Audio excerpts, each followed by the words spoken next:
If you're over 60 and waking up 2, 3, sometimes 4 times a night to pee, this is for you. I'm Dr. Camila Vega, a urologist who spent years helping men regain sleep, confidence, and control. Today I want to be very direct. There's one exercise that clinicians recommend again and again for better bladder control, and it's something you can start today. No equipment needed. First, let me say this plainly. You are not alone, and you are not broken. As men age, many of the changes that lead to more frequent urination are common and often manageable. But they do steal sleep, energy, and sometimes dignity. That's why I want to show you the single most important move to prioritize, and then give you the practical steps and sensible habits to make it work. What's usually happening inside? The prostate sits just below the bladder and surrounds the urethra. The tube urine passes through. As men get older, the prostate often enlarges in a non-cancerous way we call benign prostatic hyperplasia, or BPH. That enlargement can press on the urethra, slow flow, and leave more urine behind after you pee. The bladder learns to push harder. You get urgency, weak stream, and those late-night trips. This is common. Roughly half of men in their 50s have some prostate-related symptoms, and by the time many men reach their 70s, more than 80% report urinary changes. That doesn't mean surgery or drugs are always needed. It means that strengthening the bladder's supporting muscles can make a real difference. The one exercise your doctor wants you to try. Pelvic floor exercises, male Kegels. The single exercise to prioritize is the pelvic floor exercise, often called the male Kegel. It targets the muscles that support your bladder and help close the urethra. Stronger pelvic floor muscles make it easier to hold urine when you feel urgency, to empty more completely, and to reduce those nighttime awakenings. How it helps? In simple terms. Imagine a hammock under the bladder. When that hammock is weak, the bladder sags and leaks or urgency can follow. Kegels tighten that hammock, improving support and helping the urethra stay closed until you choose to urinate. How to find the right muscles. Before you start repetitions, you need to know you're working the correct muscles. Here are safe, practical ways to locate them. The stop flow test. The most commonly used way to identify the pelvic floor is to momentarily stop urine midstream once, just to feel the muscles. Do this only to find the muscles. Don't make a habit of stopping your stream regularly, because that can cause problems. Anal squeeze cue. Another way is imagining you're trying to hold in gas or prevent passing stool. The tightening you feel deep in the pelvis is the pelvic floor. No clue? Try contracting as if you're lifting something with the base of your pelvis. You should feel a gentle lift and tightening inside, not a big squeeze of your cheeks, thighs, or belly. Correct contraction technique. Once you've identified the muscles, follow these cues for a clean contraction. Breathe normally. Don't hold your breath. Tighten the pelvic floor muscles gently and deliberately. The contraction should be felt as an inward and upward lift. Think of lifting the bladder, not squeezing the buttocks. Avoid tensing the glutes, thighs, or abdominal muscles. If those are clenching, relax and try again with more focus on the internal lift. Hold the contraction for the recommended time, then release completely, and rest briefly before the next one. A safe, practical starter regimen. Here's a clear beginner program you can start tomorrow. This is a general plan used commonly in clinical practice. Individual needs vary, so adjust as needed and check with your doctor if you have concerns. Baseline: 3 times per day, ideally morning, midday, and evening. Each session, 3 sets of 10 contractions. Hold time. Aim for 3-5 seconds per contraction at the start. After the hold, relax for 5 to 10 seconds between contractions. Progression.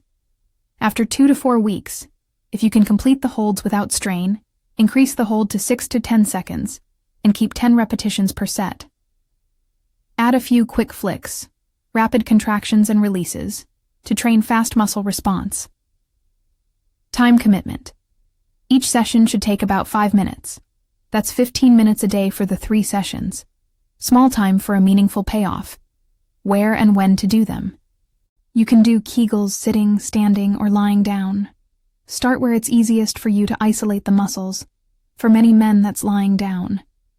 As they get stronger, practice in sitting and then standing, doing them discreetly while brushing your teeth, waiting for coffee to brew, or sitting in a chair is a great habit.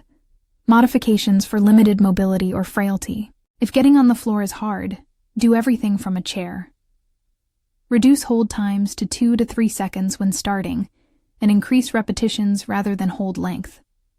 If you have severe mobility limits, a pelvic floor physical therapist can design adaptations and use biofeedback to help. Common mistakes and how to fix them. Holding your breath. Breathe out gently while contracting. Bearing down or pushing. Kegel is a lift, not a push. Pushing can increase pressure on the bladder. Tensing glutes or thighs. Concentrate on internal lift. Place a hand on the belly and keep it relaxed while you contract. Too fast, too hard. Start slow and build endurance.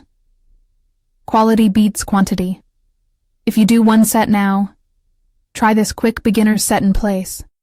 Sit comfortably, take a normal breath, contract the pelvic floor for 3 seconds, relax for 5 seconds. Repeat 10 times. That's 1 set.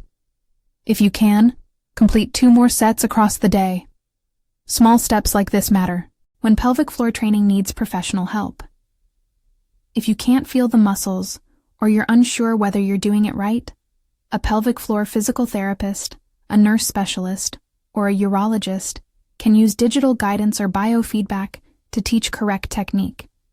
That's especially helpful when symptoms persist, despite home exercise. Safety, contraindications, and red flags. Pelvic floor exercises are safe for most men. However, pause and consult your physician before starting if you have any of these situations. You have a urinary catheter in place. You've had recent prostate or pelvic surgery and haven't been cleared to exercise. You have multiple sclerosis, Parkinson's disease, or major neurologic conditions that affect pelvic control. You may need specialized guidance. You experience new or worsening pelvic pain, burning with urination, blood in your urine, or sudden inability to urinate. These are urgent issues and require prompt medical evaluation. Supportive habits that boost results. Kegels are the central, most targeted exercise for bladder control. But combining them with a few smart lifestyle habits enhances outcomes. These are not substitutes for exercise, but practical boosters you can add. Hydration strategy. Drink more of your fluids earlier in the day and taper in the evening. One strategy cited in urology literature showed targeted fluid timing reduced nighttime trips by about 41% in some groups. Try to meet your hydration needs during daytime hours and limit fluids 1 to 2 hours before bedtime. That helps reduce nocturia without risking dehydration. Short walks after meals. A gentle 10 to 15-minute walk after meals helps digestion and pelvic blood flow.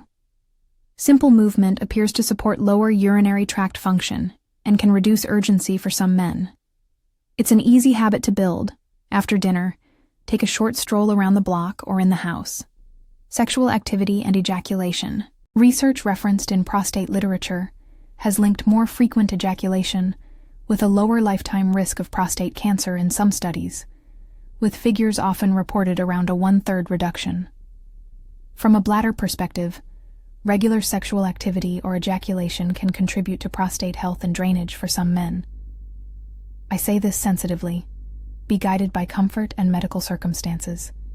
There's no one-size-fits-all prescription, but intimacy and sexual health are part of overall urologic wellness. Prostate-friendly foods. Diet won't replace exercise, but it supports prostate health. Foods that tend to appear in protective patterns include cooked tomatoes rich in lycopene, foods high in zinc like seeds and shellfish, and cruciferous vegetables such as broccoli and cauliflower. Some dietary analyses link these patterns with lower prostate risk. Figures around a 28% lower risk appear in pooled reports. Focus on whole foods, colorful vegetables, and balanced meals rather than supplements unless your doctor recommends them. Sleep hygiene. Poor sleep makes everything worse. Keep a consistent sleep schedule. Make your bedroom dark and cool. Limit caffeine and alcohol late in the evening. And avoid heavy fluids before bed. Good sleep practices reinforce the gains you'll make with pelvic floor training by giving your body the rest it needs to repair and regulate. How long until you see results? Look for small improvements in weeks and more meaningful changes in 2 to 3 months. Many men notice better urgency control and fewer leaks within 4 to 12 weeks of consistent training. Full improvement may take longer and varies by age, how long symptoms have been present, and whether bladder muscles have been overactive or weak for years. If symptoms don't improve after a few months, discuss next steps with your urologist. What the evidence shows. Clinical experience supports pelvic floor training as a first-line, low-risk intervention for many men with urinary symptoms. Prevalence data from national health sources show the problem is common. Again, about half of men in their 50s and over 80% of men by their 70s report lower urinary tract changes. Separately, lifestyle and behavioral approaches, like fluid timing, timed voiding combined with pelvic floor exercises, have been shown in practice to reduce nocturia and urgency for many patients. Studies in the urologic literature also suggest specific lifestyle patterns, including hydration timing and sexual activity, can influence symptoms and longer-term risks. Real-world expectations and follow-up. Be realistic and patient. Kegels aren't a magic wand that fixes every case. For many men, they significantly reduce urgency, improve control, and reduce nighttime trips, but outcomes differ. If your symptoms include recurrent urinary tract infections, blood in the urine, kidney pain, or you can't pass urine at all, seek immediate medical care. If your symptoms persist despite correct pelvic floor training and sensible lifestyle changes, your urologist can discuss medications, minimally invasive procedures, or other options depending on the diagnosis. Practical daily schedule to get started. A simple routine helps build the habit. Morning. After your first trip to the bathroom, do 1 Kegel session, 3 sets of 10. Midday, do the second session while seated at a desk or during lunch. Evening, do the third session an hour or 2 before bedtime. Avoid fluids right after this. Track progress in a notebook or on your phone.